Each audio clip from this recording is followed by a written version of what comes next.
waktu pas pertama datang ke sana itu langsung megang anunya guys.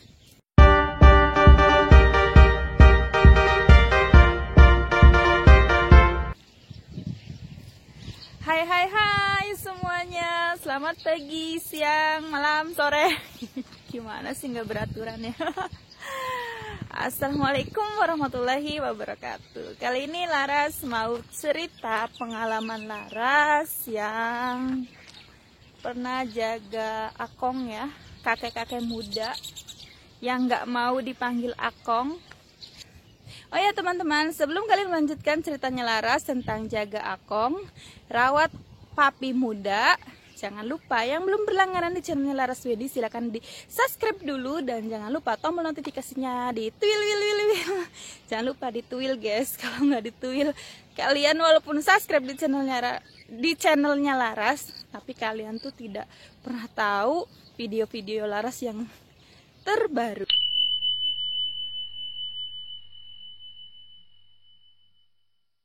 Ama ya, maunya mami papi. Nah, Laras mau cerita di sini teman-teman. Ceritanya itu Laras pindah majikan dari majikan pertama yang 3 tahun, terus Laras tuh dapat majikan yang kedua. Nah, dapat majikan yang kedua itu Laras dapat job jaga papi ya. Jadi udah biasa papi ya manggilnya ya teman-teman ya. Nah, Laras tuh jaga papi. Pertama kali ngelihatnya itu ya gimana ya, karena waktu pas pertama datang ke sana itu langsung megang anunya guys. Kan rasanya gimana ya, orang kan nggak pernah, maksudnya selain punyanya suami gitu kan, nggak pernah megang yang kayak gitu langsung gitu secara langsung. Terus itu megang secara langsung. Terus Laras kan megangnya agak-agak nyimit gitu ya. Apa ya nyimit itu ya bahasa Indonesianya ya. Kalau bahasa Indramayunya itu agak dicimit apa ya? Dicimit itu bahasa Indramayunya apa sih guys? Bahasa Indramayunya, bahasa Indonesianya apa sih yang dicimit itu? Nah, jadi Laras tuh megangnya ya itunya aja, kulitnya tuh. Kulitnya aja, nggak semua Laras pegang kan ya. Habis itu mamihnya itu bilang gini, pegangnya itu yang benar katanya gitu. Pegangnya itu, jadi si mami itu orangnya budak. Habis budak terus bawel, rewel, pokoknya bikin stres ya di sana itu. Nah, sedangkan Laras itu pertama kalinya megang kayak gituan ya. Maksudnya megang punya orang lain gitu. Selain suami. Nah, jadi waktu itu Laras kan ya megangnya itu agak nyimit gitu ya kan, gimana gitu rasanya itu gimana gitu kan ya. Kalian pasti tahu deh, karena pertama kali nyimit punyanya orang lain. Nyimit lagi, apa sih guys bahasanya ya. Nah terus habis itu si mamiku kan marah tuh, pengennya tuh dipegang kayak biasa dia megang kayak gitu. Terus kan aku bilang gini, beliin aku sarung tangan dong, kataku. Aku nggak mau kalau secara megang langsung gitu kan, kayak bersihin kotorannya itu, bersihin kotorannya dia. Laras tuh pengen minta sarung tangan. Nah di situ tuh nggak mau tuh si mamiku, nggak mau ngebeliin sarung tangan. Suamiku loh bukan penyakitan yang apa namanya, yang sakit menular kata dianya itu.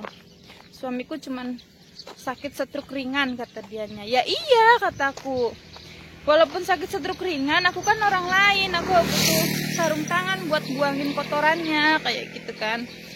Nah dia tuh nggak mau tuh, karena si mami tuh tetap nggak mau. Akhirnya dia itu ngomong sama saudara-saudaranya, itu pembantu katanya minta sarung tangan. Terus habis itu kata saudara-saudaranya itu, ya iya katanya kan dia kan sama aja kayak suster katanya. Di rumah sakit kan biasa kayak dokter-dokter juga pakai sarung tangan, pakai ini itu kayak gitu. Aku nggak mau ngebeliin katanya, dia suruh beli sendiri. Ya aku nggak mau kalau beli sendiri, kataku gitu kan. Aku nggak mau kalau beli sendiri gitu. Karena aku di bosku yang dulu juga, walaupun dia ama, aku tetap kataku pakai sarung tangan, aku bilang gitu kan.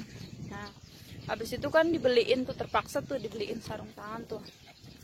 Pas aku kan mandiin kan sekaligus ya nyebokin lah, megang anunya lah, karena dia kan bukannya nggak bisa megang anunya dia sendiri ya. Dia itu bisa, cuman tuh ya males gitu kan. Nah akhirnya kan kalau nggak pakai sarung tangan kan nggak mau aku bersentuhan secara langsung gitu, aku nggak mau. Terus bilang gini, kamu ini mandiin nggak bersih katanya gitu, kamu ini nggak bisa kerja katanya. Aku tuh di situ posisinya di rumah sakit guys. Jadi selama kerja di sana itu emang si papihnya itu harus diterapi tiap hari, pagi, siang, sore itu terapi. Pagi dari jam 8:30 sampai jam 10, siang dari jam 1:30 sampai jam 2:30 kayak gitu.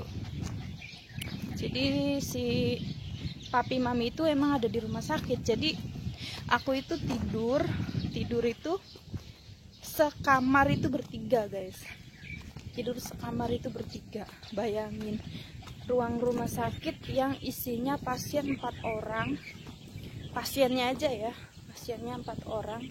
Ketambahan aku tidurnya sekamar, seruangan ya, apa ya namanya ya, yang di hordeng itu, itulah. Aku tuh bertiga. Jadi rasanya tuh ya angap, nggak betah ya teman-teman. Tapi di situ aku sabarin aja lah, sabarin gitu. Walaupun si mamihnya itu orangnya bawel ya, minta ampun, udah bawel budak gitu. Susah kalau orang budak sama bawel itu susah. Jadi nggak pengertian gitu. Nah, secara mandiin nggak boleh pakai sarung tangannya, aku nggak mau. Nah, terus megang punyanya Nunya itu punyanya papinya itu harus bener-bener megang kayak biasa istrinya itu loh, kayak gitu. Terus apa namanya, kalau pipis itu kan si papi itu kan ada pampers ya, ada pampersnya. Tapi si pampersnya itu teman-teman, si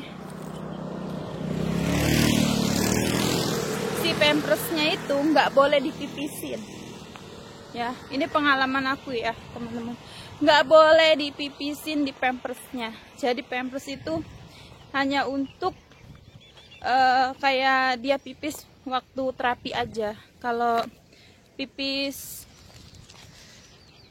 kayak dia lagi tidur gitu kan, atau dia lagi apa, itu nggak boleh dipipisin. Nah, jadi nggak boleh basah, intinya itu nggak boleh basah. Jadi kalau pas dia pipis itu pakai pispot, tetap pakai pispot. Sampai kata suster bilang gini, itu kan ada pampersnya katanya, kenapa harus pakai pispot? Terus si mamihnya bilang, ya jangan dibasahin katanya, boros uang kayak gitu. Jadi selama di sana tuh 24 jam teman-teman, 24 jam itu tidur nggak boleh nyenyak. Pokoknya harus sering bangun. Kayak gitu ya. Nanti Laras ceritanya masih panjang kali lebar ini tentang Akong. Nanti Laras sambung-sambung lagi ceritanya ya teman-teman ya. Karena durasi juga udah ini udah panjang. Jadi nanti Laras akan cerita panjang kali lebar ngurus Akong yang masih bisa bangun. Masih bisa bangun guys, ya Allah. Orang masih muda ya, hitungannya tuh di Taiwan umur 70 tahun itu Akong-akong muda.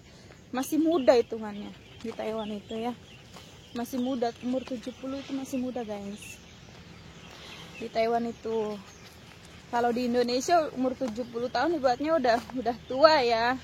Udah tua. Di sini tuh walaupun umur 70 tuh masih muda guys, masih muda di Taiwan itu. Jadi dia tuh nggak mau dipanggil Akong atau Lopan itu nggak mau, maunya dipanggil papi mami. Aduh, kata teman-temanku yang di rumah sakit sana, kamu ini kok manggilnya papi sih, katanya manggilnya mami.